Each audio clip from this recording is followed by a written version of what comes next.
¿Por qué nos movemos? ¿Por qué esto de actuar siempre? ¿Qué es lo que nos induce a hacer las cosas? El deseo de conseguir determinadas cosas o la necesidad de satisfacer impulsos interiores. Lo que nos mueve siempre es algo interno que nos empuja o algo de afuera que nos atrae.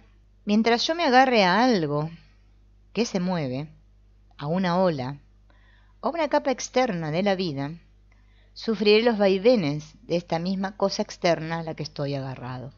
Cuando yo estoy agarrado a una idea, a un concepto, a una creencia fuerte, y para mí las cosas son así, y me sumerjo en extensos debates, en los cuales hasta me pone los pelos de punta porque yo quiero tener razón, que quiero defender mis ideas, ¿no? Con otro. Estamos agarrados a una ola, a una capa externa. Es que no es nada, eso es una idea, que encima yo creo que es mía, porque ven ahí está el apego, es mi idea. Y yo por defender eso, después sufro los efectos de ese agarrarme a esa ola, ¿no? Los maremotos, los tsunamis, no sé qué me puede venir. Porque no quiero soltar eso, porque yo prefiero tener razón, a ser feliz.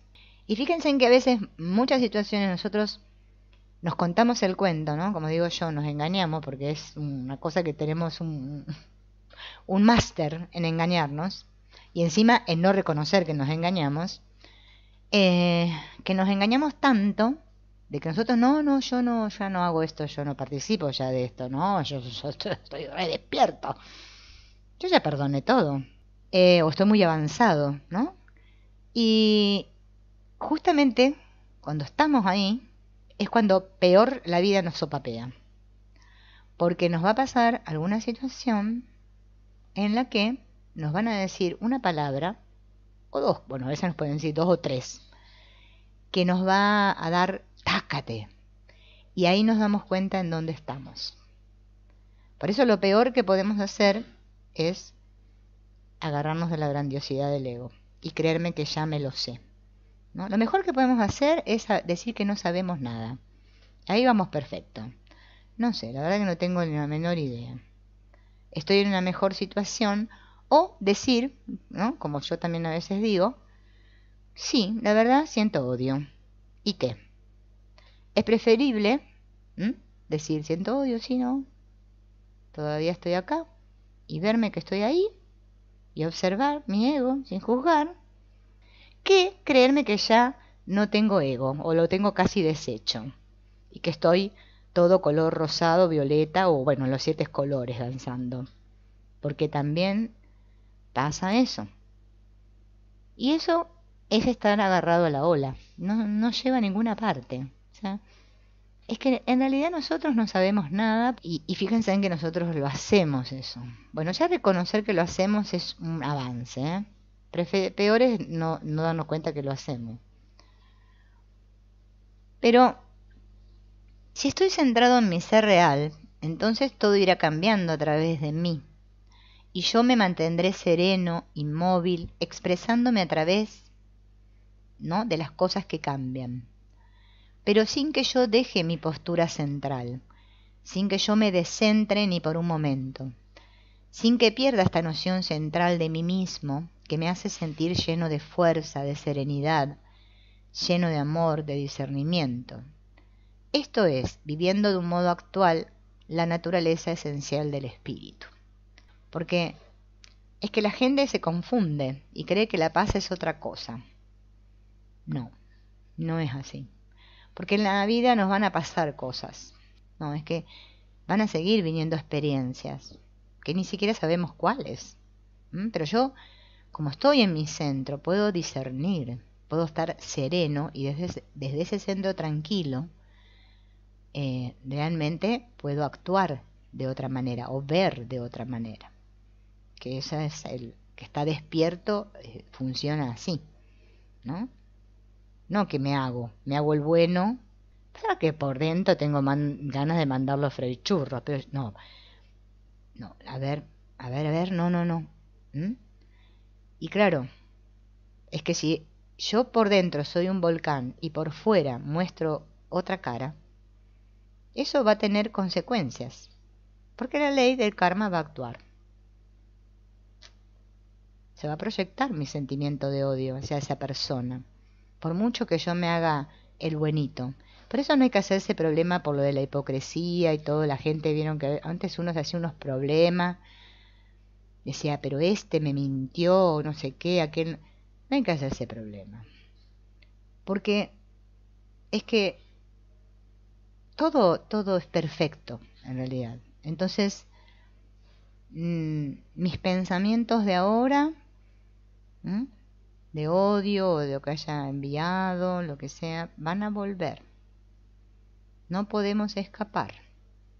Pero si observamos nuestras motivaciones más de cerca, podremos apreciar que las hay de dos clases, lo que ciertamente viene a dificultar el trabajo de interiorización hacia nuestro centro. Unas que podríamos considerar naturales, sanas, correctas, auténticas, y otras que son artificiales, superpuestas. Las motivaciones naturales son las que surgen realmente de nuestra naturaleza. Nuestro organismo tiene unas necesidades y esas necesidades son auténticas, son reales. Nuestro nivel afectivo siente necesidad de expresar y de recibir afecto, de vivir cosas bellas, agradables, cosas estéticas, armónicas. Eso es natural, inherente a nuestra naturaleza en tanto que personas. Nuestra mente siente ansias de conocer cosas, de comprender la verdad de las cosas, de comunicar las ideas, de crear, de transformar, de expresarse, y todo ello es natural, es sano y es correcto. Pero, al lado de tales motivaciones naturales y casi siempre mezcladas con ellas, aparece también otro tipo de motivaciones que no surgen de esta naturaleza sana y correcta, sino que se derivan de la idea distorsionada que tenemos de nosotros mismos, de la representación mental que nos hemos ido formando de nuestro yo. Esa idea o imagen del yo se ha ido deformando en nosotros desde niños, porque cada vez que hemos tenido frustraciones, que hemos tenido disgustos, insatisfacciones, que hemos utilizado esta representación del yo para vivir imaginativamente aventuras, para vivir situaciones imaginarias que nos compensaran del malestar, situaciones ficticias mediante las que intentábamos obtener la afirmación de nosotros mismos que la vida real nos había negado. Porque nosotros, para equilibrar, tenemos ese mecanismo de compensación, gracias al cual parece que podemos seguir subsistiendo y sobreviviendo aquí, porque si no, no podríamos. Pero es que eso no lleva a ningún lado. O sea, es una cosa para sobrevivir. ¿Bien? Es como la canción esa que hay, de sobreviviendo. Pero no es así. Si nos observamos con atención, veremos que esto mismo nos está ocurriendo hoy, todavía a todos nosotros. Cuando estamos distraídos, cuando estamos divagando o soñando despiertos, ¿qué es lo que realmente imaginamos? Mejor dicho, ¿qué es lo que nos viene a la imaginación? Esta es una pregunta que estaría buena que nos hagamos. Porque a veces vieron que en nuestro divagar, porque nuestra mente divaga todo el tiempo, excepto que esté ya muy entrenada, fíjense en que siempre estamos imaginando cosas, ¿no? Bueno, son pensamientos, ¿no?, a los cuales nos vienen, como dice él, nos vienen a la imaginación y a los cuales le prestamos atención. Pero ¿somos conscientes de qué estamos imaginando o qué es todo eso que nos viene a la imaginación? Y nos damos cuenta que hay ciertas imaginaciones, podríamos decir, que se repiten en nosotros.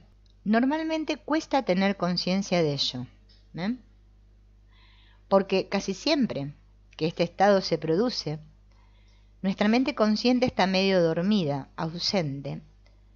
Pero si nos fijamos bien, si así, a lo vivo, en un momento de descuido tomamos conciencia, podemos atrapar el contenido de lo que estábamos imaginando y descubriremos que siempre imaginamos cosas que nos gustaría hacer lo que haríamos o lo que diríamos a tal o cual persona, el efecto que esto le causará y cómo tendrá que reconocer nuestra razón, nuestra superioridad, etc. Esta cinematografía interna que hacemos todos es como un cine que hacemos interno, ¿no? Nosotros somos como peliculeros. Entonces, claro, en nuestras divagaciones mentales nos imaginamos, tenemos un problema con Pepe y bueno, ahora cuando lo vea le voy a decir, ya va a ver le voy a decir así, así, así. ¿Qué se pensó? ¿No? No, para la razón la tengo yo. En esto, la verdad, a mí me habrán dicho lo que me han dicho, pero yo la razón la tengo yo, porque esta necesidad de sentirnos superiores es una necesidad que tenemos todos, por eso juzgamos. No podemos dejar de juzgar porque dejar de juzgar implica que yo desaparezca, o sea, a un nivel inconsciente, ¿no? Yo entiendo eso, yo y ustedes, todos. Entendemos que si yo dejara de sostener mis creencias, mis ideas y mis juicios, voy a desaparecer. Claro, cuando yo tomo conciencia, eso sería cuando tomo conciencia de lo que soy, ¿no? Cuando me recuerdo mi ser, podemos decir, o sea, hay muchas maneras de expresarlo, me voy a dar cuenta de dónde mi mente está atrapada siempre, cuál es el contenido de mi mente inconsciente. Porque como los pensamientos vienen de ahí, del inconsciente. Entonces, el hacer esta observación es mirar al ego sin juzgar, ¿ven? Eso es perdonar. La gente sigue pensando que perdonar es ir a decirle al otro o trabajar con X persona el perdón y que lo estoy perdonando al otro. Y hasta que no salgamos de ahí, nos va a costar bastante unificar la mente, porque no. Es que los otros no cuentan para nada, yo tampoco, bueno, el asunto es que eso es lo que no quiero reconocer. Pero observar, ¿no? ¿A dónde estoy? Es un trabajo muy difícil para nosotros. Por eso nos cuesta tanto.